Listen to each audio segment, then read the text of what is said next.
शेतकरी मित्रांनो नमस्कार. बोरगॉय टेक्नॉलॉजीमध्ये आपले स्वागत आहे.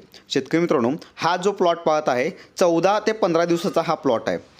का सांगत आहे आपण 14-15 दिवसाचा प्लॉट आहे की तुमचं ऑब्झर्वेशन पण असंच असलं पाहिजे की ज्यावेळेस आपण पहिले 3 आळवणी किंवा लागत असल्यास 4 आळवणी करतो आणि त्यानंतर फर्टिगेशन देतो, त्यानंतर आपल्याला एका आठवड्यामध्ये सर्वसाधारणपणे हे सिच्युएशन दिसली पाहिजे. फ्लॉवरिंगला सुरुवात झाली पाहिजे. फ्लॉवरिंग सुरुवात होऊन एखादं सेटिंग लागत असलं तर अतिशय सुंदर आहे. आता ही बोरगॉय टेक्नॉलॉजी कृष्णप्रिया व्हरायटी आहे. तुम्ही पाहू शकता केव्हा फ्लॉवरिंगला सुरुवात झालेली आहे आणि सेटिंगसुद्धा त्याचं होत आहे. मग जेवढं अर्ली सेटिंग होईल तेवढं आपल्याला पुढं काम करायला आणि त्याची फळं चाकायला खूप सोपं होतात. शेतकरी मित्रांनो, मी वारंवार तुम्हाला सांगतोय की एकरी 7,000 रोपं आपल्याला मेंटेन ठेवायची आहेत. त्या 7,000 रोपातून आपल्याला कमीत कमी 10 ते 12,000 फळं ही घ्यायची आहेत उत्पादन आपल्याला. आणि 12,000 फळाचं वजन आपल्याला 3 किलो ते 4 किलोमध्ये नेलो तर आपण नक्की 40 टनला जाऊ शकतो. पण एक छान मॅनेजमेंट पद्धतीनं आपल्याला काम केलं पाहिजे, मगच सक्सेसफुल